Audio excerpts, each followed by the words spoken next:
Hey guys, today you can see I'm in a different location, and I'm sorry if I'm not talking as loud as usual or the lighting's bad. This is my room. My room has horrible lighting because I always have my blinds closed. I'm getting carpet put in right now, so yay! That's like the first exciting news I have. So that's actually being installed today. I'm so happy because they said it was supposed to come in today, not be installed today. So that's why I'm in my room. Also, my husband's home, and he is playing Rock Band right now because he's just basically waiting for them to finish installing too, and he's bored. So I was going to wait till he went and ran some errands to do this video because I hate recording when anybody's in the house because I like to be by myself and whatever. Also, I'm in my room. I'm on my bed, so I'm trying not to move as much because if I do, you see the camera kind of moves. And I hate watching shaky videos because they make me nauseous. Oh, I see it's shaking some more. So I'm going to really try. I'm sorry. This might be a horrible video, but I said I wasn't going to do a doctor visit update. And those who have me on Facebook already know everything, but I know some of you don't, so I wanted to do an update. So I'm going to do a breastfeeding haul. Just a few things that I got. I'm sorry this camera is going to shake and you're going to hate me. So please just bear with me. Because you know I'm real animated when I talk, so I'm going to try not to move. Yeah, I don't think it's going to happen. Anyways, I'm going to hold it right here and see if that helps. Okay, so I had a doctor's appointment. It was scheduled for Thursday, but I ended up going in Wednesday evening about 5 o'clock. The reason that I went was because all day I had been having really sharp pains, right above my pubic bone. And they weren't contractions. They were just really stabbing pains, which I figured maybe was head engaging. But I didn't know. That wasn't really the problem. If I sat down or I walked, they hurt. But if I laid down, I was fine. So I just tried to rest. And luckily that day, my daughter had a dentist appointment. So, I was able to, after the dentist appointment, get home and just lay around all day. I didn't have to go pick her up. And she's just so helpful when she knows that mommy isn't feeling good. She really does let me rest. And she's such a sweetheart. She's just great. Anyways, well, later that, afternoon, I started getting, and this is going to be too much information, but I kind of wanted to share it with you because, something maybe might happen to you and you might get worried about it. Every time I'd go to the bathroom, there was, a sweet smell. And not necessarily my pee. I didn't know if it was my pee or even just, the odor of down under. It was, a sweet smell, not like cake. It's, the hardest thing to explain. So I'm okay, never smelled anything like this before, whatever. So it kind of continued on all afternoon, and finally I decided to Google it, which I try not to Google a lot, of pregnancy symptoms because it just gets you all worked up and worried. Of course, I look it up, and what does it say? That could be the smell of leaking amniotic fluid. So it's amniotic fluid has a distinct sweet smell, it says sometimes. So I remember talking to a nurse who said that if you ever think you're leaking, that you should put on a pad and basically see if, check it out, see if you see liquid in it and, smell it. And you shouldn't be pee because sometimes you can dribble pee. Anyways. So I put a pad on and I did smell it on there too, and it was moist. So I was okay, let me call my doctor just to be safe. Really didn't want to spend, I didn't really want to go labor and deliver, because, it's only a half an hour from here, but if anybody's seen the gas prices, I hated to drive all the way up there and then turn around tomorrow morning and do the same thing.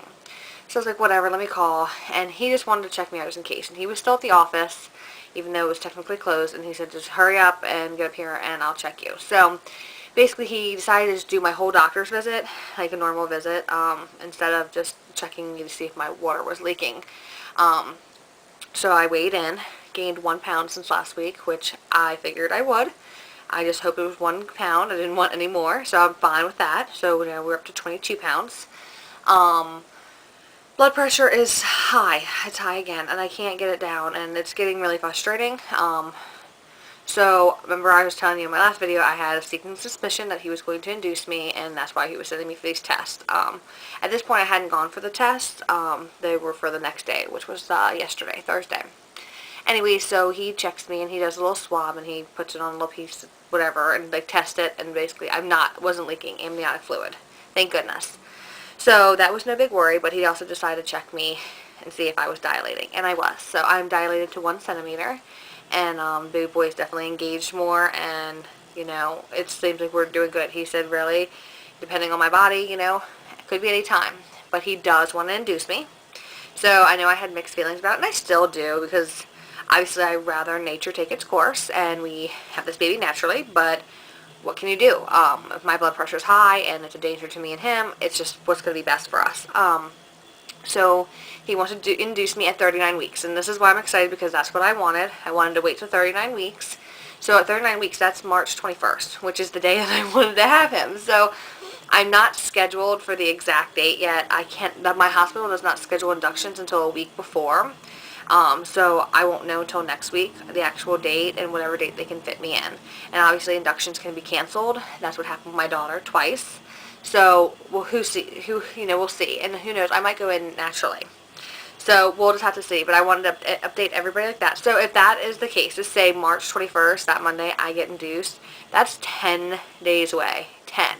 That puts a 10-day stamp on that. That's just, that's 10 more days of my pregnancy. Like, oh my God. And I've definitely been in more pain, and I'm definitely kind of like ready to have this little one. So, yeah, that was pretty much all my doctor's visit. And so then the next day I had my hospital visit into labor and delivery, where I had to get a non-stress test done and got an ultrasound. So the non-stress test went good. He basically, they just monitored his heart rate, and I do have some footage of just like his heart rate and like how it's hooked to the monitor. It's 30 seconds long because I just did it on my phone. I didn't have my camera with me. I was kind of sad. Like, I wish I brought my camera, because I was actually in a labor and delivery room, so I could have kind of like showed you what like our hospitals, like labor and delivery rooms, look like. But so I sat there for an hour and listened to his heartbeat, which was amazing. But after 20 minutes of it, I was like, okay, getting kind of bored, because I didn't like bring a book or a magazine or a friend. So I was pretty bored, but luckily I had my iPod in my purse, because I have it packed for the hospital. And so I just sat there and listened to music. And then she said that he basically, everything was perfect with that. Like, his heart rate increased with movement, decreased with, him being still, and everything looked completely normal. And so then I got to get an ultrasound, and it wasn't like an ultrasound where we got to see like stuff. Like, I honestly didn't even get to see him. They basically checked to see if he was making breathing motions, breathing in the amniotic fluid. He had the hiccups at the time, which, was good to show that his lungs were working and fully functional and most likely matured. Obviously, like, they'd have to do like the amniocentesis, I think it's called, like with a needle, to see if his lungs are matured. But him breathing the amniotic fluid and the test they ran showed that his lungs are matured, somewhat. I guess all they can know through ultrasound. He had to pass 8 out of 8 tests, and he did. He got 8 out of 8, and he looked good. They checked like the blood flow, my placenta, and all that kind of stuff. So I really didn't get to see him, which is kind of a disappointment, but it was really just basically seeing if I'm ready for an induction. So I did pass all the tests. So if he would come now, he'd be healthy. They did tell me that he is measuring about 6 pounds, 9 ounces right now. So that's pretty exciting. And that's actually 2 days behind his due date. So, it's perfectly normal, they said, and that was pretty much it. So that was basically my doctor's appointments and everything. So if you don't go into labor naturally, I'll be getting induced, and I don't have the date yet, but I'll definitely keep you updated on that. But I just kind of wanted to give you a quick update, just in case you didn't have me on Facebook. Now, just make sure like me on Facebook, so you can get all these info and quick, like everybody else. Okay, so I'm going to do a quick little haul of just some things that I've got. I am completely 100% obsessed with buying breastfeeding supplies. I think it's because I can't nest, because we haven't had the carpet installed, which is getting installed right now. Like right now, they're back there. I can hear them like pushing the carpet in, and they're thumping. So you might even hear on the camera. Who knows? So I will totally be able to nest this weekend, which we all know from my videos. Like, I'm excited. Okay. So anyways, I just think I've like triggered, like, or not triggered, but like put all my energy into breastfeeding supplies, because I couldn't